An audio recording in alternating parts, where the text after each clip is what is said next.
از اونجایی که آثاری از اجدادمون داریم، مرحوم دبیر اعلم، البته اسم خودشون تقی بود، پسر محمد رئیس، ایشون هم در دربار قاجار به مناسبت کتابهایی رو ایشون ترجمه میکردن یا خطاطی میکردن یا خودشون تألیف میکردن. ایشون لقبش دبیر اعلم بود.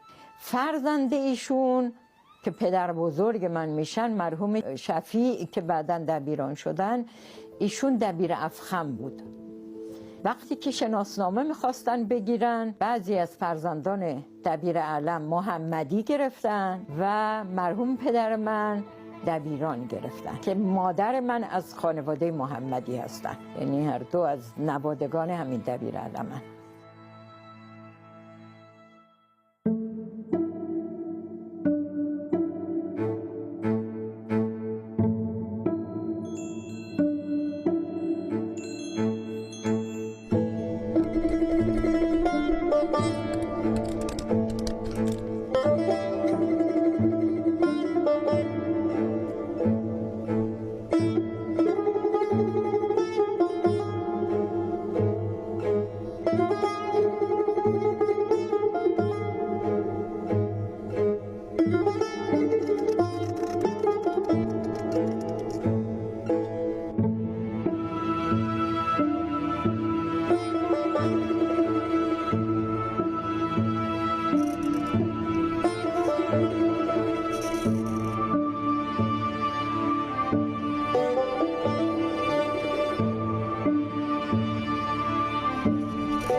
ابتدای زندگی ما در خیابان زرینعل تهران سال 1327 اول تیر من به دنیا آمدم. دختر دوم خانواده بودم. با هدایت مادر و پدر که رحمت خدا بر همه اونها باشه، حدود همین 3-4 سالگی غیر از کارها و بازیهای کودکانه که در منزل بود، برنامه منظم قرآن رو برای ما گذاشته بودن. ذوق و شوق قرآن در من شاید بیشتر از بقیه اثر کرد که کم کم تا تعیین رشته که به نظرم رسید، فکر کردم بهترین رشته‌ای که باز میتونم در کار قرآن مطالعاتی داشته باشم، خدمتی کنم، رشته ادبیات فارسی هست. رشته ادبی در اون موقع بود. دوره دبستان رو ما با توجه به این که خب هم حفظیات زیادی داشتیم از همون 3-4 سالگی، 5 سالگی در یه مدرسه ملی به اسم دبستان فرخنده ما رو ثبت نام کردن. با بچه‌های دیگه هماهنگ بودیم، همسان بودیم، اما یه مقداری گاهی به بازی نگرفتن ما که به عنوان کوچکتر بودیم تو بعضی از بازی‌های بچه‌ها و همکلاس‌ها پیش می آمد که اون هم به یه طریقی حل می شد. دبستان رو که همون دوره 6 ساله بود گذراندیم. دبیرستان رو سال اول و دومش رو به خاطر مأموریت مرحوم پدرم مجبور بودیم که در اهواز باشیم. ایشون اون موقع شهردار اهواز بودن، ایشون بعد شهردار شیراز شدن که دیگه ما اونجا نرفتیم. خودش استاد بود مرحوم پدرم، ولی میگفتن که این قصیده رو که من گفتم، این غزل رو که من گفتم، ببین یه وقت اشتباهی نداشته باشه، شما بشین تمام وزن همه مصرع‌ها رو در بیار. منم افتخار میکردم، فکر میکردم دارم خدمتی میکنم، کاری میکنم، نگو اینا برای تقویت کار من بوده. مرحوم پدر اشعار خودشون هر چی میکردیم که اجازه بدید آقا جان چاپ بشه، میگفتن نه تا هستم من نمیخوام چاپ بشه. یه 2 سالی که در شیراز شهردار بودن، خب خود ما خیلی خوشمون میومد، چون ما اینجا بودیم نامه ها رو به صورت شعر میفرستادن. خودشون میگفتن که اصلا هوای شیراز شعر آفرینه. از نامه ها چاپ نکردیم، ولی دیوانشون رو که چاپ کردیم بعضی از اون اشعار هست درش. ابجد عشق دیوان اشعار مرحوم غلامرضا دبیران. فعالیت‌های علمی خانم دبیران بیشتر در حوزه متون حکمی عرفانی هست و این من ذهنیتم این است که به تربیت خانوادگی احتمالاً برمیگردد. پدر ایشون آدم عالم و فاضلی بود. آثار ایشون که مثلا شرح الفیه هست، بعضی از اشعارشون رو که خود خانم دکتر دبیران میخوندن دیدم، به نظر میاد که شاعر خوش‌ذوق و توانایی باشه. همون ویژگی ها احتمالاً، یعنی همون ویژگی های تربیتی خانواده باعث شده بود که خانم دکتر دبیران به جای مثلا پرداختن به حوزه های دیگر علمی، به حوزه های متون حکمی عرفانی بپردازد. کسی که مثلا در دانشکده‌های ادبیات یا در گروه‌های ادبیات فارسی مشغول مطالعه، تدریس و تحقیق در متون حکمی عرفانی هست، به هیچ عنوان نمیتواند از مطالعات دینی غافل بماند. چون بخواهیم یا نخواهیم این امروز دیگه حتی مستشرقین هم باور دارند که عرفان اسلامی خاستگاهش معارف قرآن، سنت نبوی و احادیث پیغمبر و ائمه هست و این انتخاب هست. من تصور میکنم که اول در خانه اتفاق میفته، یعنی در خانه و خانواده،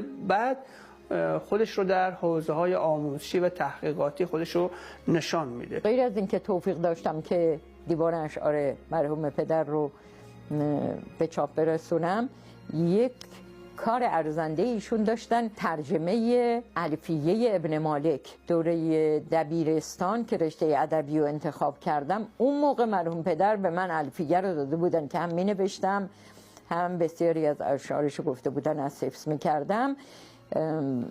برای صرف و نحو مرحوم آیت الله مرعشی شوشتری به ایشون در یه جلسه گفتن که شما که تبحر دارید در نظم متون، الفیه ابن مالک رو ترجمه کنید. بعد از اون جلسه که آمدن، موقع ناهار ما منزل ایشون بودیم، همگی قدم میزدن و میگفتن عجیبه، خود آقای مرعشی شاعرم هست، عجیبه که یه همچین پیشنهادی کرده، مگه میشه؟ آمدن گفتن که انشاءالله حله. میفرماید مرعشی میر شریف معتمن، آن محمد خوی با وصف حسن، آن که دارد قبطه طلاب علم، باز کرده رویشان ابواب علم، خواست از من ترجمه الفیه را، گفتمش سمعا و طاعه، کن دعا. بعد اشعار رو ترجمه کردن که بعد از این که چاپ شد، خدا توفیق داد که بتونیم اون اصلاحات هم انجام بدیم و خطش هم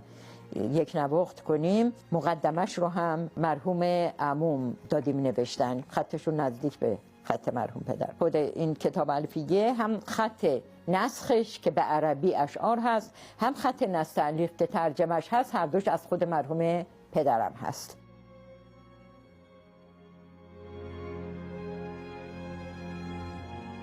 من خاطرم هست که با خانم دکتر دبیران گلشن راز میخوندیم. فکر کنم گلشن راز خوندن یعنی دوره عرفان اسلامی ایرانی که ترکیبی از باورهای تمدنی ایران که خودش رو تونسته با اسلام هم تطبیق بده و هیچ تضادی بین این دو رویکرد احساس نکنه. یعنی ما یه وقت هست که یه رویکردی داریم که کاملا ملی هست. این رویکرد ملی ممکن است برای یک عده‌ای که مثلا باور دینی عمیق دارن یک مقدار فاصله ایجاد کنه، یا برعکس. در حوزه متون حکمی عرفانی غالب این هست که ایران و اسلام یا اسلام و ایران، یعنی به هر دو شکلش، گاهی یکی مقدم میشه، دیگری تالی، گاهی دیگری تالی است و این مقدم. در اندیشه ایرانی اسلامی شیر خدا و رستم دستان کنار هم قرار میگیرن. من و خواهر و برادرها از کارهای مرحوم دبیر علم اطلاع نداشتیم. خب کار مرحوم پدر بزرگم مرحوم شفیع هم نمونه های خط بسیاری ازشون باقی هست. این کتاب دست هیچ کس نیست. این کتاب فقط نشون میده که چقدر ایشون زحمت کشیده و چقدر بیکاغذی این رو مجبور میکرده که یک نقطه خالی در صفحه نذاره. این مجموعه کارهای مسوده ایشون بوده، یادداشت‌های دم دستیش. البته خودش آثار بسیار خوبی هم تو همین هست، کما اینکه ترجمه فرمان مالک اشتر که یه نسخه در آستان قدس بوده، اخیراً یک طلبه بزرگواری اون رو تصحیح کرده داده برای چاپ. مقاله مزش در برده به بنیاد نهج البلاغه، مجله بنیاد نهج البلاغه داده. اون به وزن به بحر رمل هست و فاعلاتون فاعلاتون فاعلاتون. بحر دیگری در این یادداشت ها هست که جای دیگه ای نیست و خیلی عجیبه که فرمان مالک اشتر رو فعلا 2 ترجمه مختلف از ایشون پیدا کردیم. در دبیرستان آزرم تهران، همون حوالی خیابان خورشید و زرینل، ما ثبت نام کردیم. دوره خوبی رو گذروندیم، دبیرستان بسیار خوبی بود. همون فاصله‌ای که دیپلم رو گرفته بودم شرکت کردم در کنکور و خب طبعا هم رشته ادبی رو انتخاب کرده بودم. مشتاق رشته ادبیات فارسی بودم. در دانشکده ادبیات فارسی دانشگاه تهران پذیرفته شدم. خوب بود، استادای بسیار بزرگوار و گرانقدری داشتیم. دکتر سید جعفر شهیدی رحمت الله علیه، بعضی از اونها هم که هستن خدا انشالله عمرشون بده، مثل آقای دکتر محقق که یک دانشمند بی‌نظیر هست واقعا. دوره دانشجویی من نگاه میکردم ببینم کدوم سمینار ادب فارسی به ذوقم میخوره، شرکت میکردم میرفتم. این مقاله ها درباره بزرگان ادب فارسی هست، درباره مضامین اسلامی هست، درباره اخلاق هست که به تناسب حالا یا سمینارهایی که برگزار میشد یا همینطور متناسب با کاری که در کلاس میکردیم. سعی صدر در شعر حافظ، تأثیر قرآن و حدیث در اشعار سعدی، بررسی اشعار صائب، اشعار حزین، پروین اعتصامی که خیلی مدیونیم بهش، خیلی کم کار شده، خیلی کم میشناسنش، هنوز ادا نکردن حق پروین رو، هنوز نشناختن پروین رو. چند مقاله درباره پروین دارم. تصویرسازی در شعر پروین، پروای پروین، تأثیر قرآن در شعرهای پروین.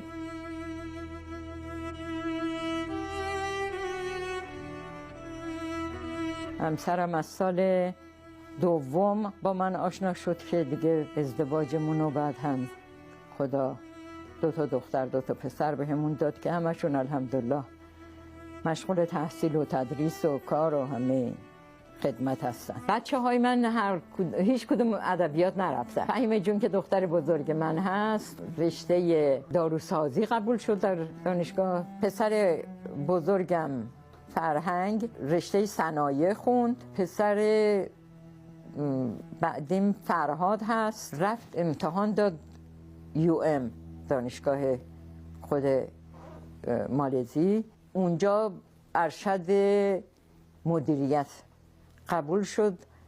MBA دانشجوی دانشگاه تربیت معلم سابق که شد دانشگاه خوارزمی بودیم. آغاز آشناییمون شاگرد استادی بود، ما شاگردشون بودیم. تو رشته ما طوری که چند درس عرفان میخوندیم، یکی از درس‌های عرفانی دیدیم که معلمی اومدن. اون موقع اینجور نبود که از قبل خیلی معلوم باشه کی میاده. یه خانمی اومدن به نام خانم دکتر دبیران. چند جلسه که گذشت احساس کردم یک تناسب میان شخصیت ایشون و این محتوای درس عرفانی هست. یعنی اینجور نیست که مثلا صرفاً انتقال مفاهیم و مطالب باشه، بلکه یه مجانست و سنخیتی میان این روح عرفانی و سیره و سلوک و اخلاق و منش معلمی ایشون هست. حالا چون من و همسرم با هم کلاس هم بودیم، ایشون محبت و لطف ویژه‌ای هم به همسرم داشتند و اینها.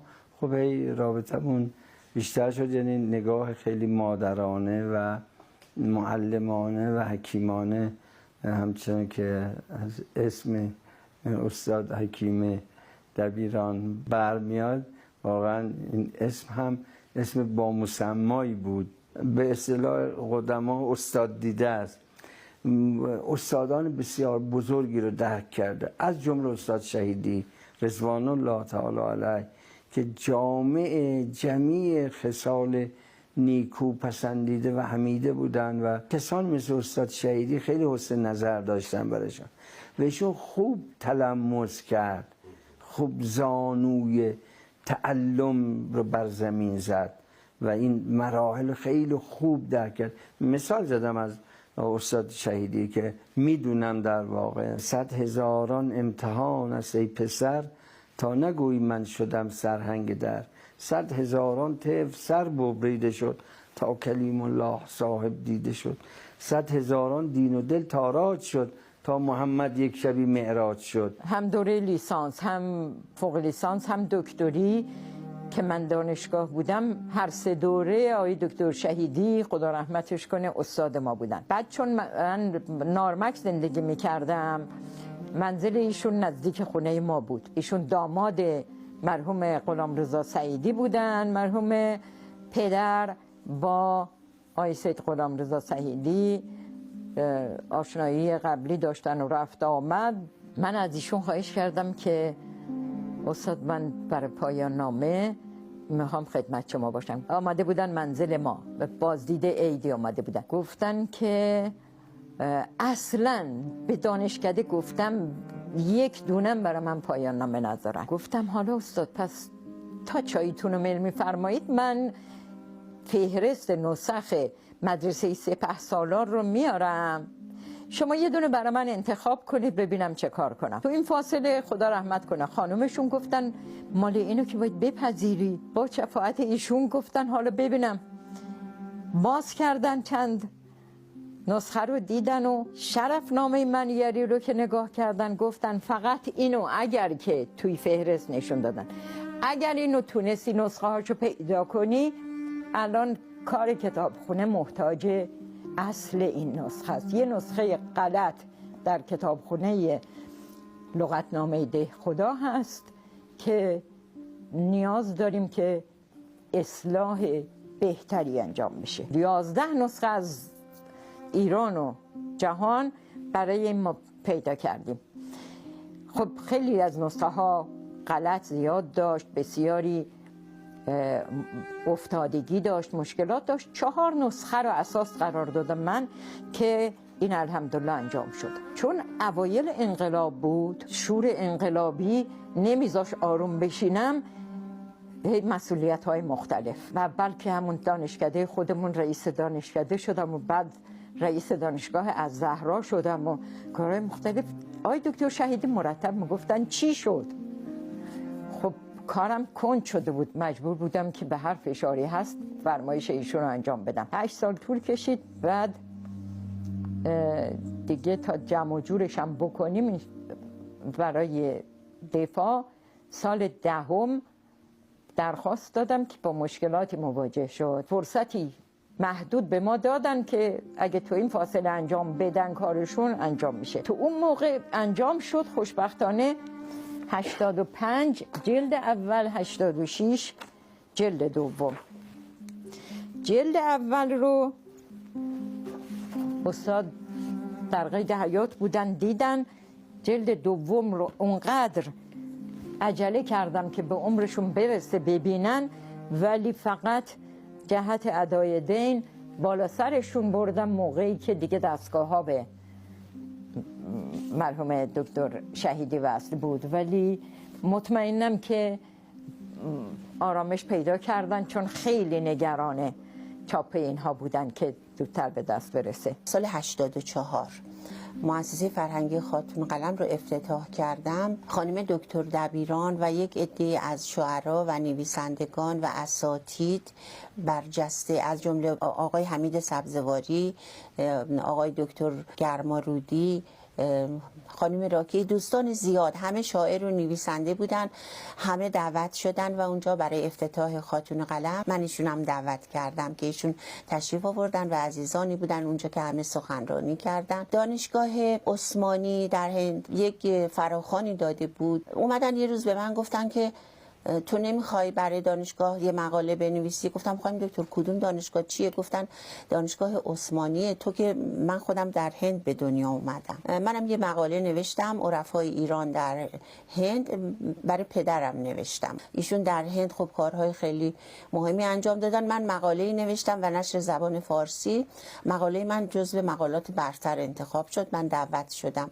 اولین سفرم بعد از اینکه بچه بودم از هند من آورده بودن ایران، دوباره من بازگشت به هند کردم و رفتم دانشگاه عثمانی و مقاله رو خوندم و بسیار هم برنامه خوب و جامعی بود. من با ایشون چندین سفر چه داخل ایران چه در خارج از کشور خدمتشون بودم. واقعا اولا که استاد معظمی هم برای ما و باور کنین هیچ وقت یک کوچکترین ناراحتی ازشون تو سفر نداشتم. وقتی که این شرفنامه رو آمدم پیشنهاد دادم به آقای دکتر شهیدی و آقای دکتر شهیدی قبول کردن، رفتم شهرهای مختلف هند که شرف الدین رو پیدا کنم کجا هست. من گفتم برم ببینم که این شرف الدین منیری کی هست که اینقدر ابراهیم قوام فاروقی راجع بهش صحبت کرده. از خود دانشگاه پتنا یه ون گرفتیم، یکی از استادای پاکستانی و یکی از استادای ایرانی و همسر منم که در همه سفرها همراه هم بود. بدون استثناء از هر کس ما پرسیدیم با نهایت احترام از شرف الدین منیری و این شیخ که مرادشون رو میده و بسیار مورد توجه همه اینها بود. اونجا که رسیدیم وقتی دیدن ما ایرانی هستیم و فارسی میدونیم، بسیاری آمدن جمع شدن که بیایید اینجا به ما فارسی یاد بدید که ما آثار شیخ رو بتونیم بخونیم. ما الان بعد از اینکه فارسی رو جمع کردن و به ما انگلیسی رو تحمیل کردن، فارسی نمیدونیم، هرچی میخوایم از پدرانمون اگه زنده باشن میپرسیم. معلوم شد که خود این طفلک هم نمیتونن از آثار مورد نظرشون استفاده بکنن و خب هر چقدر الان ایران خدمت بکنه که خوشبختانه دارن خدمت میکنن برای ترویج فارسی در شهرهای مختلف هند، ارزش داره. خانم دکتر دبیران، من ذهنیتم این است که در 3 ساحت باید در موردش گفتگو کرد. یک ساحت مدیریتی، یک ساحت معلمی و استادی و یک ساحت دیگری هم داره که ساحت شخصیش هست. این 3 ساحت رو گاهی یک جا جمع داشتیم. این در این حال که ایشان یک مدیر بود، یک فرد اخلاقی متشخص بود. در این حال که مدیر بود، رفتارش با مجموعه به ویژه با دانشجویان رفتار مدیرانه نبود. رفتار مدیرانه متاسفانه مدت هاست تو کشور ما به یک ویژگی های خاصی شناخته میشه، مثلا محدود کردن خودش، منشی داشتن و.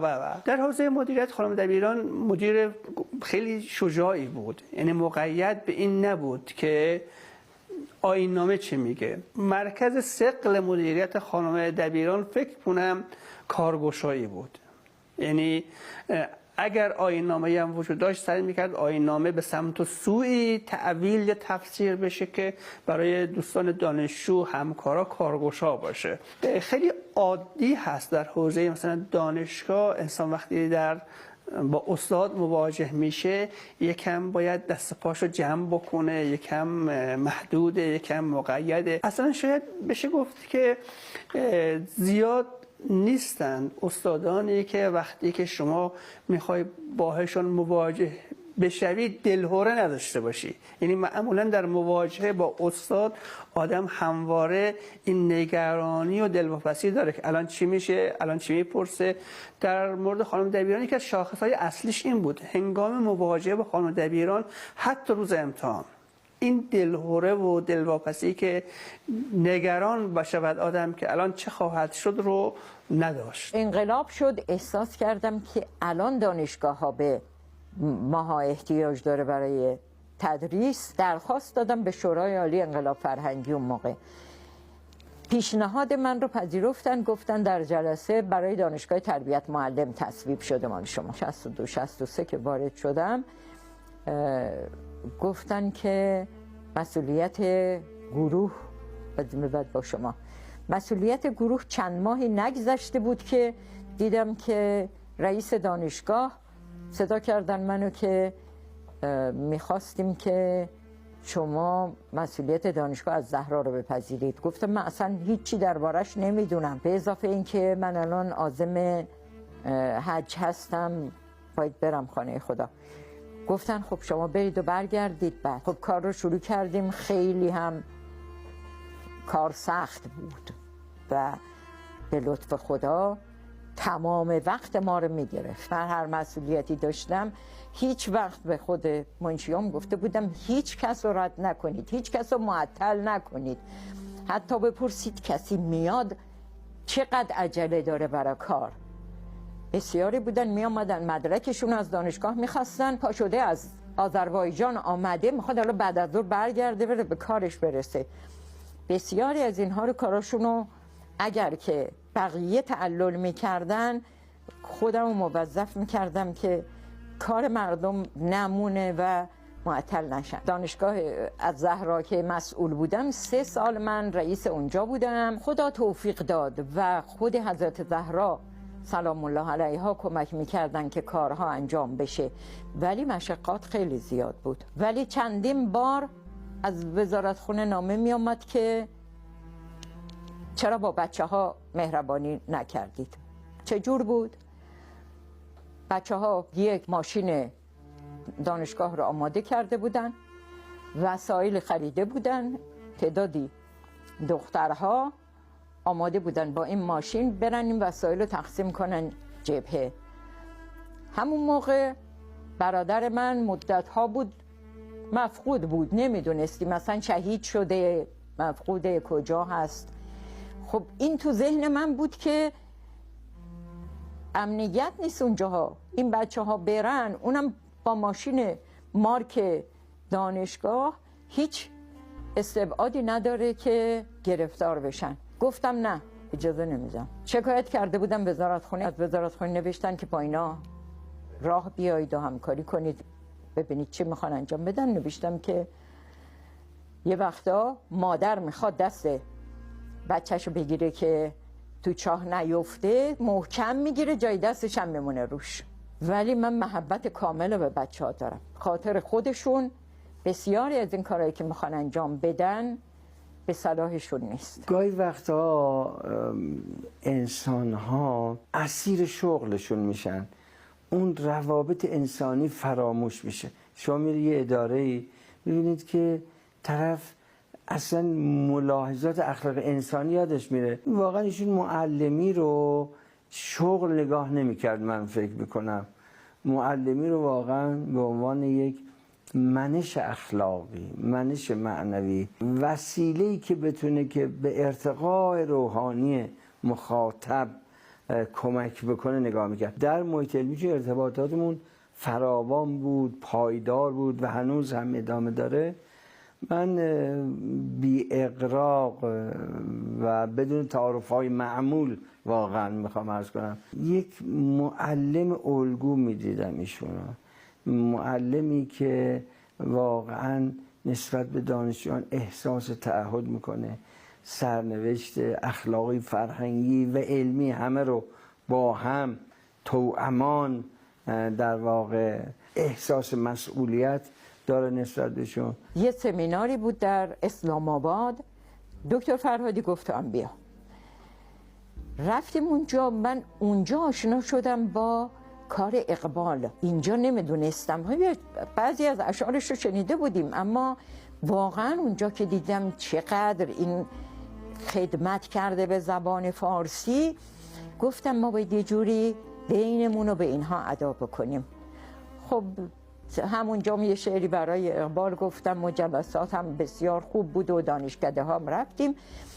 یه جلسه که رفتیم دانشگاه لاهور، به قول خودشون اون قسمت دانشکده ادبیات فارسیش اورینتال کالج بود. آقای دکتر اکرم شاه خدا رحمتش کنه گفت یه استاد میفرستادن اینجا که کمک باشه به استادای ما برای پیشرفت زبان فارسی، اونم قطع کردید. همون موقع گفتم آی دکتر من برگردم درخواست بدم؟ گفت تو درخواست بده من قبول میکنم، اینا خیلی لازم دارم. وقتی که رسیدیم اولین روز کاری معطل نکردم، نامه رو نوشتم به آقای دکتر فرهادی که من آمادم برای اعزام به پاکستان. بعد از ظهر جواب دادن که شما مراحل کاری رو انجام بدید. خوشبختانه این کار انجام شد و رفتیم اونجا. دوره فوق لیسانسشون دانشجوی خب بسیار خوبی هم بودن، باز علاقه کار میکردن. وقتی مقداری از وقت ما به رفع اشکال اساتید میگذشت، اساتیدی که یا نسخه خطی می نوشتن یا خود کتاب هاشون رو می نوشتن. یکی از اونها مرحوم پروفسور صدیقی بود، کتابی نوشت دلهای کیست و خواست از من که مقدمه‌شو بنویسم. گفت خدا شاهده اگر عشق نبود دست به این کارها نمیزدیم، فقط عشق به ایران ما رو وادار میکنه که تعریفات فارسی داشته باشیم، وگرنه هیچ فایده ای از جهت رزق و روزی برای ما اینها نداره. و الحمدلله این دوره به خیر و خوشی انجام شد. ما نسبت به زبان فارسی کم لطفیم، فرقی نمیکنه. سیاست گذاران در حوزه سیاست گذاری، ما مردم در حوزه گفتگو، شاید بگیم کم توجهی یا بی توجهی ناشی از این هست که ما نمیدانیم اگر نباشد این نبود چه میشد. یعنی به قول فیلسوف ها بسیاری از مواقع ما در فقدان یک پدیده است که میفهمیم اون پدیده چیه. تصور این که اگر زبان فارسی نباشد نه فقط فرهنگ و تمدن ایرانی اسلامی لنگ هست، دنیا هم لنگ هست. زبان اسلام بعد از قرآن و احادیث فارسی. دیروز یا پریروز من دانشجوی چینی دارم، گفتمش که شما خطیبتون در چین با فارسی صحبت میکنه، خطیب ما در چین فارسی صحبت میکنه. خب این زحمت هست، این زحمتی بوده. زبان فارسی تا ایران به سمت غرب یک روی کرده، ایران به سمت شرق یک روی کرده دیگری داره. ایران به سمت شرق رو ما اسلام رو بردیم، یعنی ایران و زبان فارسی برد، ولی اسلام به شرق غرب رو چیز دیگری برد. کافی است مقایسه بکنی بین اندلس و مثلا چین، هند، پاکستان. اسلامی که در چین و هند و پاکستان هست با اسلامی که حتی در عربستان هست چقدر متفاوته. این هنر زبان فارسی. البته تصورش دشوار هست که شما دنیایی داشته باشید حافظ نداشته باشد، نه فقط زبان فارسی ها. دنیایی تصور بکنیم مثلا مولوی نداشته باشد، دنیایی تصور بکنیم سعدی نداشته باشد. یه جای مجموعه خلقت ظاهرا لنگه. بخش عظیم این مدیون خانم دبیران ها هست. یه مأموریت مالزی پیش آمد، دانشگاه پوترای مالزی برای تدریس زبان فارسی. خوشبختانه یک اتاقی که در اختیار ما گذاشتن این مقدار از به اصطلاح دیدنی های ایران رو بچه ها کمک کردن. حالت تبلیغی داشت این اتاق. دانشجوی زیادی جذب شدن برای اینکه درس فارسی زبان دومشون رو فارسی بگیرن، به خصوص ارادتشون به شاهنامه. کره‌ای‌ها زیاد مایل بودن که درباره شاهنامه بدونن، خودشون هم بانی می شدن برای به اصطلاح نمایش بعضی از داستانهاش. برای بچه ها چون میخواستم که بدونن که ما به زبان خودشون هم اهمیت میدیم، من هر روز با کمک همسرم از فرهنگ‌های مختلف و کتاب‌های به اصطلاح گفتگوی به زبان مالایی جمله‌هایی رو در می آوردیم، ترجمه می‌کردیم، اینها رو پاک‌نویس می‌کردم، استفاده می‌کردم برای کلاس‌ها، تمرین براشون از اونجا میدادم. خود اینا دیدیم یه مجموعه خوبی شد گفتیم چطور اینو چاپش کنیم. وقتی که رفتیم دیوان بهاسا که فرهنگستان همونها میشه، از اونها خواستیم که در مورد این نظر بدن. گفت اینو ما نگاه کردیم، این خیلی مفید و خوب هست، به خصوص برای مبتدیا.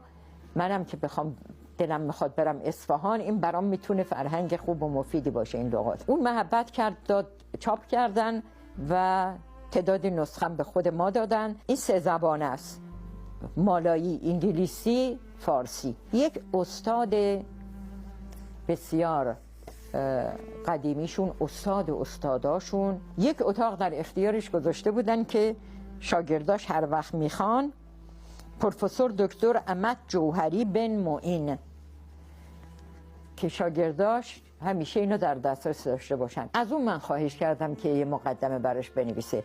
بعد که رفتم دیدنش و خواهش کردم که بنویسه، گفت ما خیلی از لغات فارسی رو در مالایی داریم، بسیاری از اونها رو گفت. و از اون جهت گفت اصلا ما با مسئله عاشورا در خود مالزی که به اون عاشور میگیم، با آداب و رسوم متناسب با خودمون خیلی برنامه ها داریم. اون روز عاشور هم که برگزار میکنیم، ما یک غذایی میپزیم به اسم بوبورشورا و این برای همه میشه، یعنی همون حالتی که ما نظر برای اینها میدیم. از این آداب برای من گفت و این مقدمه رو نوشت که بین پارسی و مالایی پیوندی دیرینه است، پیوندی که 100 سال پیشتر بر اثر نفوذ پارسیان در تمدن مالایی از جمله در زبان، مذهب، آداب و رسوم اتفاق افتاد. در واقع از زمانهای پیش تأثیر مذهب شیعه که اکنون مذهب رسمی ایران است در بعضی از مناطق مالزی گسترش یافته که اثر آن امروز هم قابل مشاهده هست. ایشون بسیار عمر پربرکت و باروری داشتن. خانم دکتر شاگردهای بسیار خوبی تحویل جامعه دادن. ایشون بسیار سخنور و در واقع استاد بسیار معظم، شاعرانه بعضی وقتا فکر میکنن، بعضی وقتا جدی میشن. بله خانم دکتر اشعار زیبایی هم دارن، شاعر هم هستن ایشون که از افتخارات ما هستن.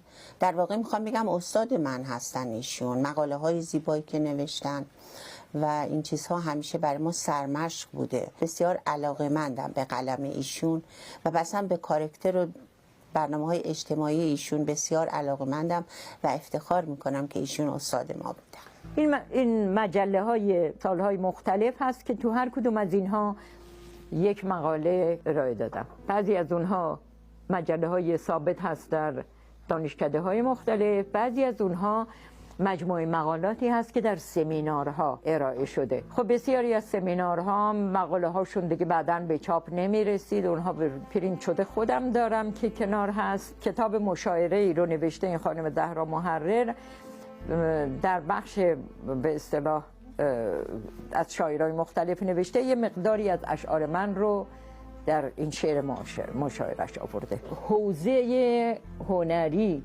خانه کتاب از من خواستن که اشعارم رو بدم بهشون که چاپ کنن. یک مجموعه ای از اشعاری که تقریبا انقلابی بود اونا رو جدا کردن، غزل‌های دیگه‌مو اونها رو انتخاب نکردن. اونها حدود 100 صفحه‌ای هست که اگر که توفیقی شد اون رو خودم بعداً چاپ میکنم. این شعر حج به اصطلاح حالت عجیبی برای من بود. من 3 سال دانشگاه از زهرا بودم، یک روز مریض نشده بودم، ولی اون روزی که حادثه حج برای عزیزانمون در زیر پل و اون حادثه پیش آمد، من تب شدیدی کرده بودم که رادیو پلوم بود. همین که این خبر رو دادن، چون سال قبلش خودم به حج رفته بودم یا 2 سال گذشتهش، گفتم که خوش به حال اونها، خوش به حال اونها. همینطور به ذهنم رسید مرحبا ای زائران، ای جان نثاران مرحبا، گوهر جان بر سر بازار حق دارد بها. ای خوشا شربی مدام از چشمه آب بقا. اسم این مجموعه رو گذاشتم چشم آب بقا. مرحبا ای زائران، ای جان نثاران، مرحبا گوهر جان بر سر بازار حق دارد بها. در منای عشق جانان بهر غربت چون ذبیح جان به قربان برده اید ای جان به قربان شما.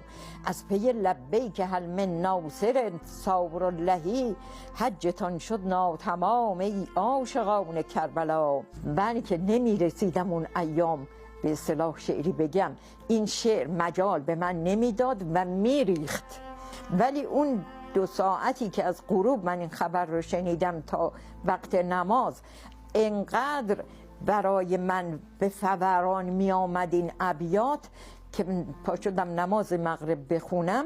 سر نماز چندین بار مجبور شدم نماز رو شکستم. التماس کردم به خدا که خدایا فقط آرامش به من بده که من بتونم نمازم بخونم. ولی این یک چیز عجیبی بود این شعر گفتن. دانشجویان خوب، معلمان خوب و استادان خوبی که زیر دستشون تربیت شدن و این شاید بزرگترین برد یک انسانه که بتوانه معلم‌های موفق‌تر از خودش تربیت بکنه. حتما دانشجوی من باید از من قوی تر باشن و اگر مثل من باشه من ناموفق بودم. من فکر میکنم خانم دکتر دبیران از این جهت خیلی زحمت کشیدن، دانشجویان خوبی تربیت کردن. تعداد مقالات ایشونو ببینید که در واقع به ویژه در این سالهای اخیر میدونیشون طبع شاعری دارن، ادبیات عربیشون بسیار مسلطن و متن شناسی به ویژه متن‌های عرفانی رو خیلی خوب ورود دارن و از همه مهمتر از کردم سنخیت میان متن‌های عرفانی و وجودشون و شخصیتشون و منشأشون این موجب شده که استادان بسیار خوب، معلمان بسیار خوب در چندین دهه در واقع در دامن دانش و فضل تربیت بشن. این برد بزرگیه. امیدوار هستم که بتونم کاری انجام بدم. شکر میکنم خدا رو که تا اینجا توفیق داده، لحظه‌ای بیکار ننشستم و کار باطل نکردم و الحمدلله این کارهایی که کردم تفضل الهی برام پیش آمده که یک اشتباه عجیب، یک غلط در یکی از نوشته هام پیش آمده، غلط مکتوب، یک غلط شفاهی هم در یکی از کلاس ها داشتم که این همیشه پیش چشم من هست که تو کسی نیستی، تو هر لحظه ممکنه اون اشتباه بکنی. اون اشتباه ها خیلی برای من ارزنده است. اون همیشه پیش چشم من هست که هیچ وقت کامل نیستی. ایشان اون چیزی را که میدانست در خودش محقق کرده بود. یعنی گاهی ممکنه من یه چیزی بدانم باور به اون نداشته باشم یا اون در گفتارم، در کردارم، در زندگیم عینیت پیدا نکند. خانم دکتر دبیران مهمترین ویژگیش این هست که اون چه آموخته بود به اون آموخته باور داشت.